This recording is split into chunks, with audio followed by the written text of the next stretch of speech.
Alright, guys, here we are with the top 10 telenovelas of all time. This is undisputable. Everything in here is fact, and that is final.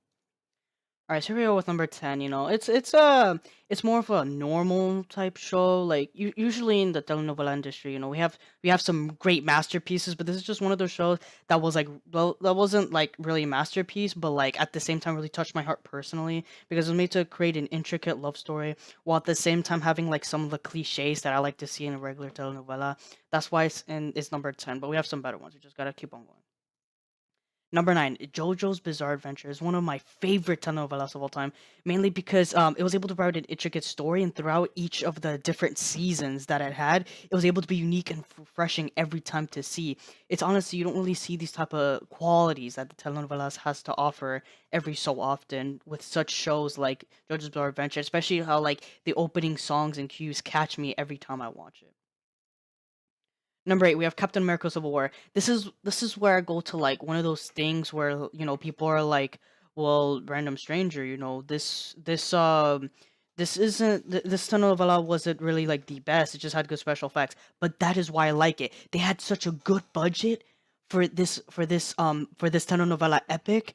I like season 1 the best because that's where I had the strong story. It deteriorated later on, but for the most part, I love the special effects, and it put it atop all the others because not only was it able to create a really good story, but at the same time, it was able to provide one of the most realistic looking telenovelas I've seen in a long time.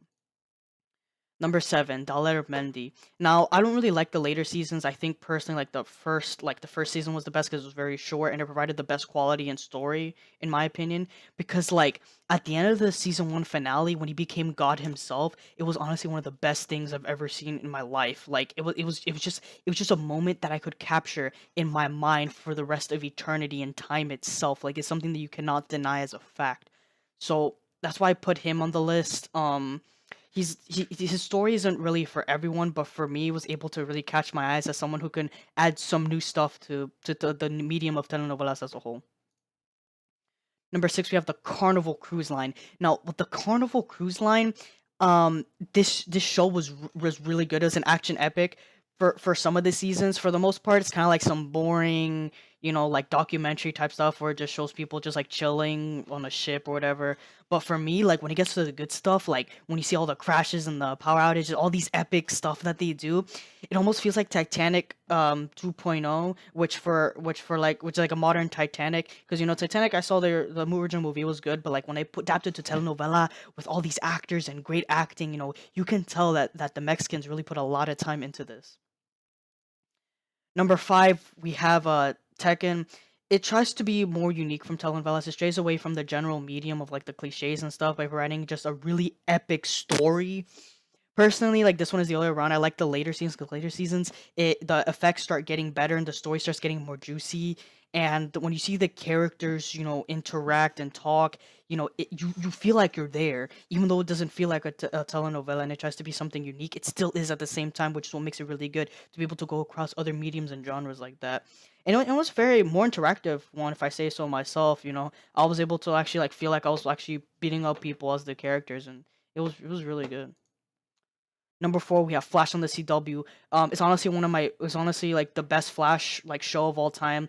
I This is the 2014 version. I prefer this one over any other version. If you want to digest the Flash content and ingest what the Flash has to offer, because not only does the effects look good, the acting and everything, but the story and the script is just phenomenal for telenovela. Like these people put so much effort into it, and you can tell that. So I definitely recommend giving this a try. Number 3, we have Proyecto Uno. This is one of the best telenovelas of all time. They also did collab with JoJo on one of the episodes, and it was honestly my favorite JoJo episode because it was just beautiful, beautiful masterpiece all the way through. They're able to create a good story with a bunch of Hispanics. They're not Mexican this time, so it's basically really different. But the story and the melding of the characters is what really makes this thing come to shine. And why it's in my top 3? Because nothing came close to the feeling that it gave me near like the series finale and stuff like that. Like all the seasons were good. There was good all consistently way through, but like the ending just really touched my heart. All right, number 2, we got What's Up, Gay Pasa. Now, this one is number 2 because it's honestly one of the best telenovelas of all time. Not only does it re-innovate the medium, but it's a modern classic because compared to all telenovelas as a whole, this one stays true to what it is and it's unique like the whole time. You can't find something else just like What's Up Que Pasa. Like this show's unique to the very end, and there's no other show like it. Like I said, it's a modern classic because it truly did re-innovate and revolutionize the way we see telenovelas today with like all the script and story. They just blew all that and just made simple fun, but at the same time having a really deep and intricate subplot with while connecting all the characters together. Like the like it's not done yet, it's still ongoing. But one of my favorite things was like one of the latest season finales.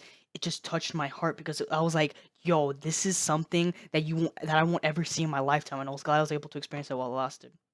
But nothing can ever top number one. All right, number one, we have Young Killers. This is the best telenovela without a doubt. It's undeniable. It's written in stone. You cannot deny this fact. The fact that they were able to create one of the best telenovela stories. No, no, no, no, no, no, not one of the best telenovela story of all time. It was so epic all the way through. It was more consistent, more rejuvenated, more revolutionary, more of a classic than anything I've seen before. It was just about three simple dudes, just chilling and having the best time. But then this telenovela with all the acting and the scripting, it created such an intense type of telenovela, and you feel like you were there. You felt like you were home. You felt like you were there, existing alongside with them, watching the story unfold. One of the finales, like at the end when like everyone just broke up and they didn't make an album for a long time, and when people were getting blown away by like their parents and stuff and seeing how their lives were on the line and the way I was able to capture each of their separate lives so beautifully, it just brings a tear to my eye on how beautiful this intricate masterpiece of telenovela is. And that's all that needs to be said, man. Thank you for watching this top 10 list. See you later. Adios.